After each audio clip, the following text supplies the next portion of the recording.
What's up? This is Brandon Smitley from BrandonSmitley.com. I'm going to be doing a few of these. I'm not sure how many I'm going to do. I'm just going to try to pick some different topics to kind of talk about, and then kind of use a little bit of a visual cue to kind of help map things out and make it a little bit more tangible. Maybe even make something that can go along with it. So I probably will end up being in a training log or something like that, and maybe have some more information following with it. But the first thing that I decided that I wanted to really kind of talk about, because it's something I think is really overlooked when it comes to powerlifting, is an annual plan. So one of the best books that I've read at looking at periodization for sports and an annual plan type outlook has been Bompa's material.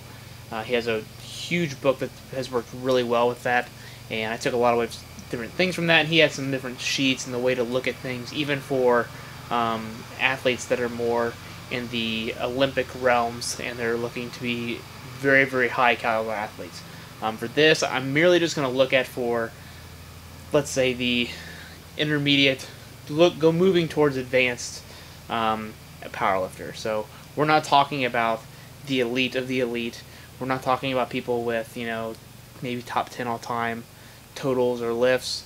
We're talking about people that are breaking into probably like around the top 50 probably all time of what they do, or below that, but people that are right there with elite totals or slowly there. So that definitely wants that to be the preface. I do not want to say that an advanced athlete should take this and definitely apply it. However, advanced athletes will probably take some stuff away from this that I think they could use. So with that being said, let's kind of look at this. So I'm going to basically number some different weeks, and then that's going to basically delineate where we are in the early training cycle. So I'm basically going to look at basically a couple meets per year. We're going to basically go one big meet, and then assuming that you have to have a qualifying meet, and then one peddly meet that's like just for fun.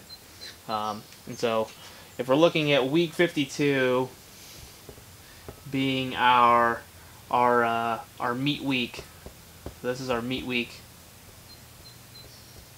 which means week 1 is going to be post meet,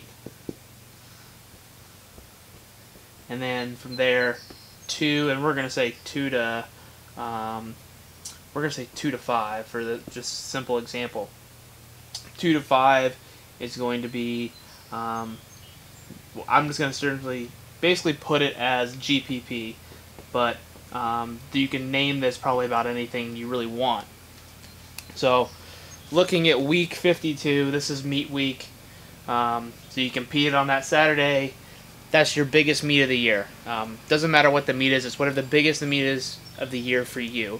It could be, like USAPL Raw Nationals. It could be XPCs. It could be Raw Unity. It could be APF Raw Nationals.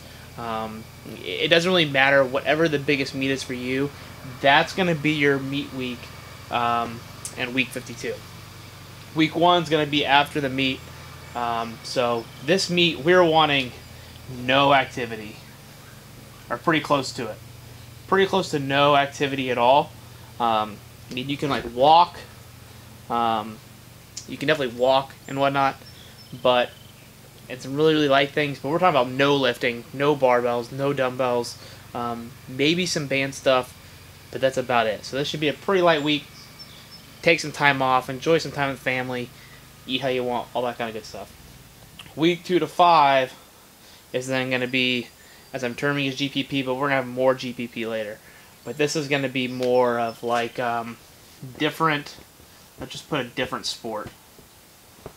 The sheer fact of a lack of a better term. So if we're looking at like a different sport, assuming this is powerlifting, we're definitely going to say that this is going to be weightlifting based, strongman based, bodybuilding based.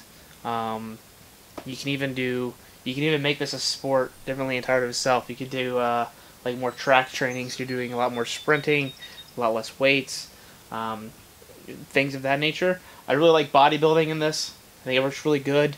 You definitely lets you use some machines, work on some time retention, really high reps, a lot of blood volume into the muscles. Really try to promote recovery based upon what was above this, which we'll eventually get to, but you obviously have to have intensity leading into the meet. So this is when you're probably going to be handling your heaviest weights of almost the entire yearly plan if you're looking at this being your biggest meet. So again, different sports. I've been known to do weightlifting a little bit, bodybuilding a little bit. So that I think those work really well. The thing with weightlifting is they're very technical sports. So you're definitely going to have to know the technique, and if you don't, it's probably not going to work out so well for you, unless if you completely take time off to devote some time to weightlifting. Bodybuilding works well here because the learning curve is very short. A lot of transferability between bodybuilding and powerlifting, and you use a lot of the same stuff. So most people also tend to start more towards the bodybuilding realm when they got into lifting weights rather than the powerlifting realm. So bodybuilding works pretty well under that. And something I picked up from Dave Tate was like during this phase, he doesn't really use it as a yearly plan, but he just uses it coming off a meet in general. He definitely likes to see nothing, so we want reps to be around 8 to 50 in the reps. I mean, we're looking at things that are like really high reps, so we're looking at no 1 to 6 rep range pretty much.